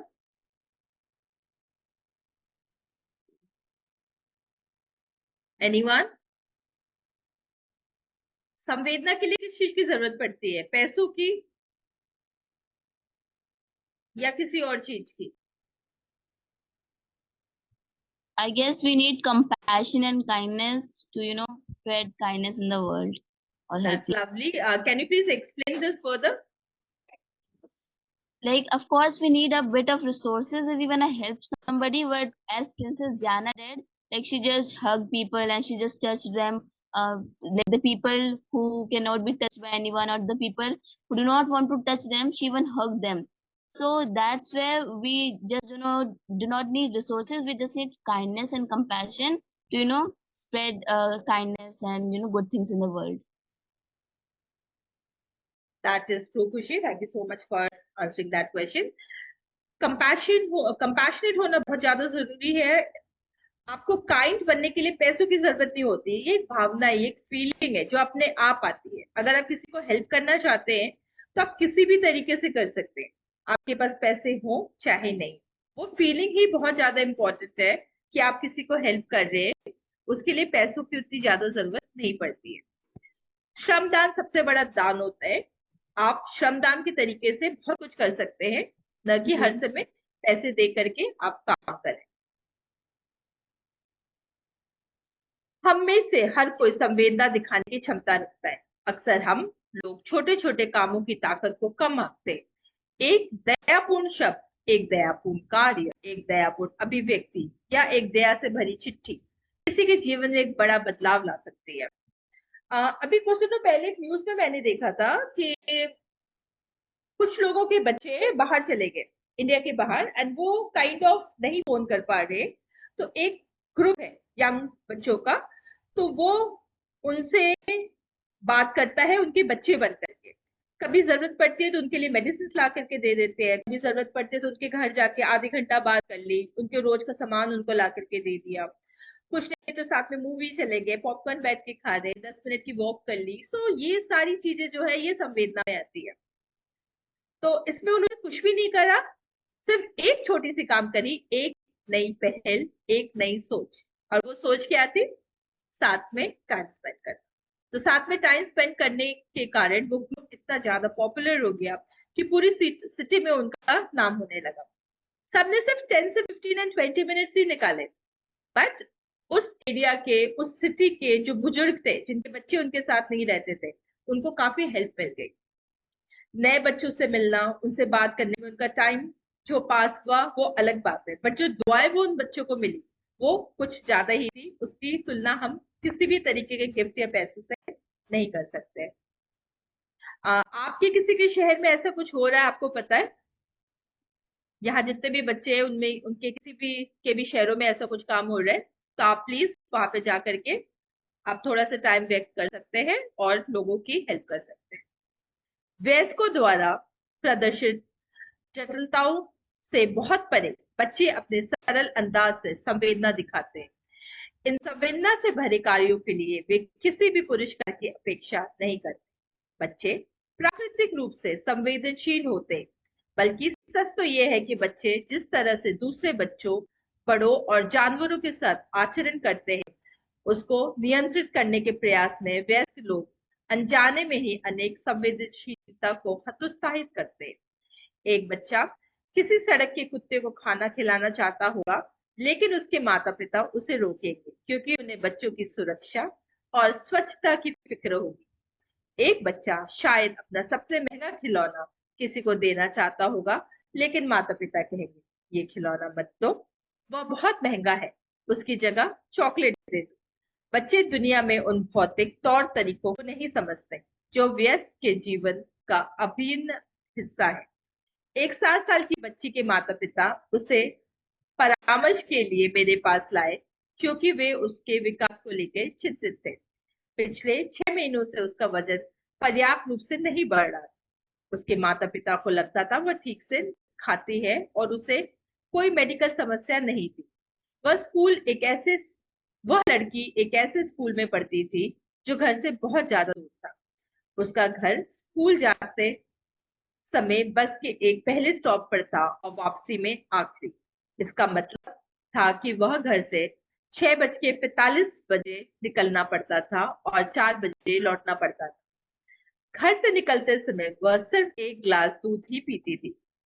दोपहर का भोजन पैक करने के अलावा उसकी माँ उसके लिए 2 नाश्ते पैक करके देती थी, एक सुबह के लिए और एक दोपहर के लिए। उसका नाश्ता और भोजन का डिब्बा खाली वापस आता था। जब मैंने उसके आहार के बारे में गणना की तो मुझे लगा कि उसे पर्याप्त कैलोरी की दी जा रही है। मैंने उससे पूछा कि क्या उसे दिया गया भोजन पसंद आता है, तो उसने जवाब दिया हाँ। मैंने पूछा कि वो थोड़ा बहुत खाना फेंक दिया करती थी जैसे कि बच्चे अक्सर करते हैं। उसने कहा नहीं, उससे कोई अन्य लक्षण नहीं दिख रहे थे और उसके सारे परीक्षण बिल्कुल सामान्य थे। मुझे कुछ समझ में नहीं आया। मुझे लगा कि आगे किसी जांच की जरूरत नहीं थी क्योंकि उस बच्ची की सेहत अच्छी लग रही थी। मैंने उस परिवार को सलाह दी कि हमें अगले महीने दोबारा मिलना चाहिए। जब मैंने उस लड़की को दोबारा देखा तो उसका वजन बिल्कुल नहीं बढ़ा था, उसमें कोई लक्षण नहीं दिख रहे थे और फिर से सभी जांचें सामान्य थी। उसकी मां ने फिर कहा कि उसके नाश्ते और भोजन का डिब्बा खाली ही वापस आता है और इस लड़की को भोजन से कोई शिकायत नहीं। क्या कोई बता सकेगा कि इस स्टोरी में क्या हो रहा है? बच्ची को अच्छी खासी मील दी जा रही है, दूध भी वो पी के जा रही है, खाना वो फेंकते भी नहीं है, पर उसके बावजूद उसका खाना कहाँ जाता है? उसके शरीर में तो लग नहीं रहा है, बिकॉज वेट नहीं बढ़ रहा उसका। Any guesses? यस खुशी? Maybe I guess on the way she might be seeing some children or like anyone who needs food, and she might be giving that food to them, and she might be not eating all that food. Maybe it can be that. I guess so, क्योंकि अभी नीचे भी वही लिखा हुआ है। इस बार मैंने पूछा, क्या तुम अपना नाश्ता और खाना पूरा खत्म करती हो? उसने जवाब दिया, डॉक्टर, मैं और मेरी सहेली मिलकर उसे खत्म करते हैं।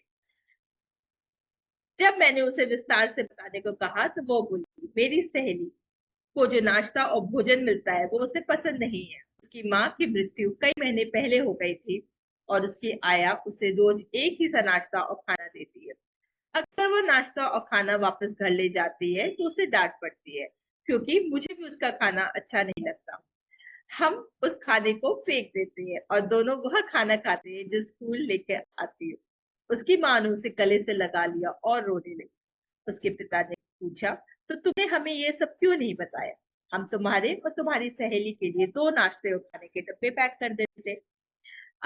यहाँ ये मैं कहना चाहूंगी कि बेटा कई बार हम लोग छुपाते अपने पेरेंट्स से बातें, हमें लगता है वो हमें डांटेंगे, गुस्सा करेंगे, बट एक्चुअली रियलिटी वो नहीं है। पेरेंट्स ये सब चीजों को बहुत ज्यादा पसंद करते हैं, और अगर आप बताओगे अपने पेरेंट्स को तो नेचुरली वो आगे आकर के आपके फ्रेंड्स की भी हेल्प करेंगे। तो नेक्स्ट टाइम से प्लीज चीजों को छुपाइए मत और शेयर करिए, मम्मी से, पापा से, ग्रैंड पेरेंट्स से, घर में और जो भी कोई बड़ा है उनसे एटलीस्ट आप शेयर करिए और आपकी प्रॉब्लम सॉर्ट आउट हो जाएगी।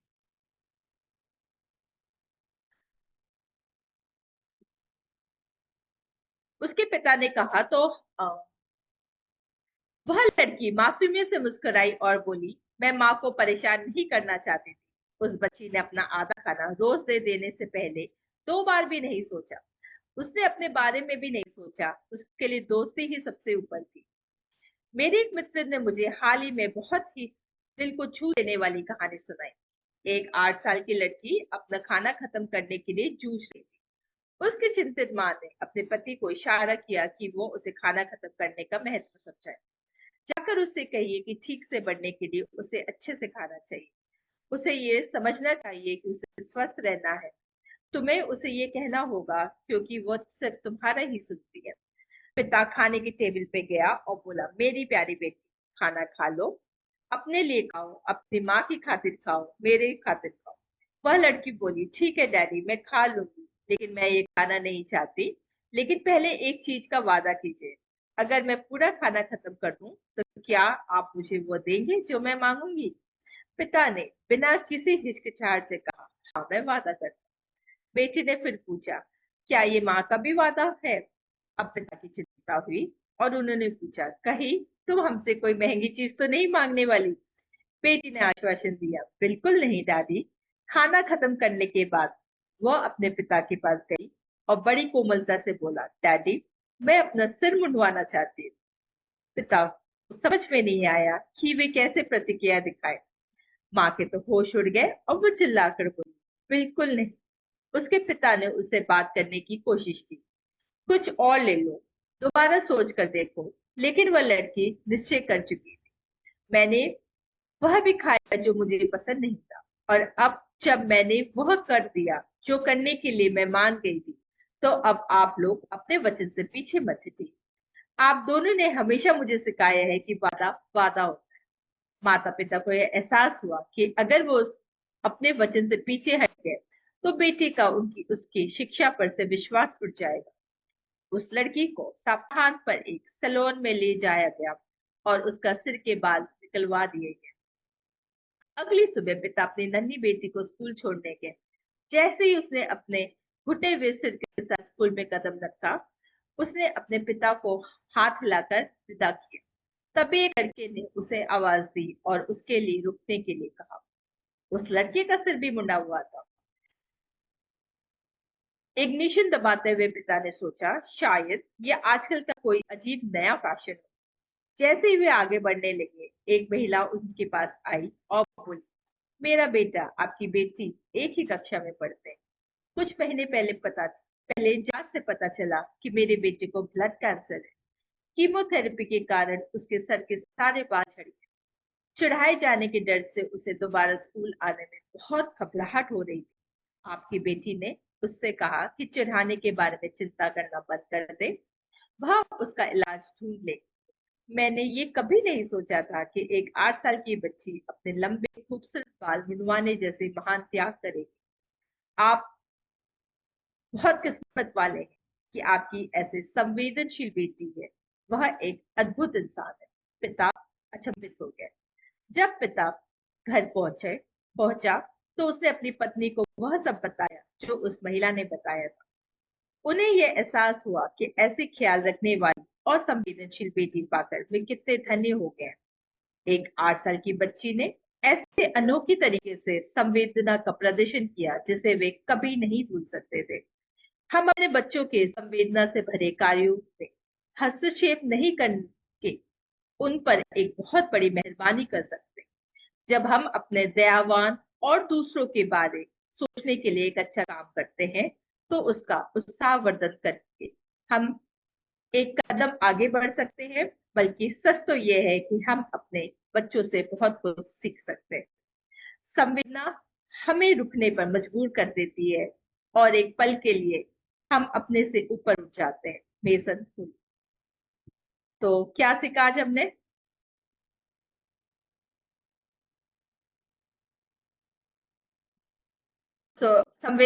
संवेदना से हमने आज क्या सीखा? कंपैशन सीखा। और क्या सीखा?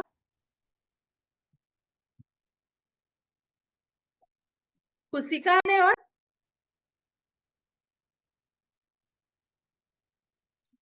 Am I audible? Yes. To be kind. Yes, please. Something else? Jugjiv sir, do you want to add something here? Yeah. So, when I'll come to your question, but when you started the story, you said Samvedana was sympathy. But actually, sympathy, compassion, empathy are different, right? I think that what Mother Teresa and this little girl and even Prince Diana, uh, and that girl who's sharing a tiffin, what they're showing is compassion, which is, doing something about your sympathy, right? So it seems to me this is, I don't know what Samvedana maybe means sympathy, but this is actually compassion, which is one step ahead. And empathy actually means trying to understand, being in somebody else's shoes. So that's a little different from sympathy or compassion. But basically, it just reminds you, things are inborn in you, and you're conditioned. दुनिया जिस तरह से है, parents आपको जिसको कहते हैं, school में जो आप देखते हो, आगे पीछे देखते हो, उस माहौल से आपकी जो अंदर की जो नेचुरल टेंडेंसी होती है वो गुम जाती है। तो बच्चों में ये पॉइंट है कि नेचुरली होती है, बट एनवायरनमेंट की वजह से ये मतलब चेंजेस आ जाते हैं। हाँ। तो आई थिंक मेन शिक्षा तो यही है कि बच्चों के लिए कि इसको जागृत रखें। तभी आजकल स्कूल में बहुत सारे सेवा के पार्ट्स होते हैं and like SPPWs are also there, so that children one the compassionate behavior or the learning, they should be learning together, empathy, they all should learn and understand it should be taken together. So ये एक feeling को है सबके अंदर, but somehow नहीं natural होता है। AI की वर्ल्ड में नेचुरली थोड़ा सा कम होता जा रहा है। AI की तरफ लोगों का रुझान ज्यादा है, तो उसकी तरह ही हम बनते जा रहे हैं, but yes, it is still there. पर इसमें सवाल उठता है कि जो मदर टेरेसा कर रही थी, लेडी डायना ने किया, लड़की ने अपना टिफिन शेयर किया, इसने अपने बाल मुंडवा लिए, उनको कैसा फील हुआ? It was pure love, I believe. बच्चों के बारे में देखें तो it was pure love and concern, क्योंकि ये सब चीजें छोटे बच्चों को समझ में कम आती है। तो वो जिनको पसंद करते हैं छोटे बच्चे, उनको वो कुछ ज्यादा ही उनसे डीपली कनेक्टेड होते हैं, because of connection they all are doing this. नहीं वो सही है, पर मैं क्या कह रहा हूँ कि एक्चुअली आपका जो उसका आपको जो फीलिंग आती है ना, वही वही आपका रिवॉर्ड है। आप एक्चुअली रिवॉर्ड किसी और, रिवॉर्ड आपको कहीं और से नहीं मिलेगा। रिवॉर्ड आपको अपनी फीलिंग से मिलेगा। आपने कुछ अच्छा कदम उठाया, उससे वो ही रिवॉर्ड है, जो फीलिंग होगी आप। ट्रू। कोई कुछ कहना चाहेगा? Okay, so let's end the session. Thank you everyone for joining. अगले हफ्ते हम फिर आएंगे नई स्टोरीज के साथ। जुगजीव सर अपनी story door to door book store का आगे बढ़ाएंगे। Manisha, I did get a chance to talk to Amarti. He wants to come next weekend. He's got a travel schedule after that, so next weekend. So we'll figure it out. Sure sir. So next week please आइए, join करिए। हम poster के माध्यम से आपको बताएंगे कि हमारे नेक्स्ट वीक का क्या चैप्टर्स है, क्या पढ़ने वाले, क्या करने वाले। Do not forget to share the reflections. कुछ स्कूल के बच्चे बहुत ही अच्छे रिफ्लेक्शंस पोस्ट बना रहे हैं, तो आप ट्राई करिए जैसे क्रिएटिव बना सके reflection post, so that we would love to show it to other schools also and all the children present here. Thank you so much. Okay, bye-bye. See you next Bye, Sunday. take care. Bye.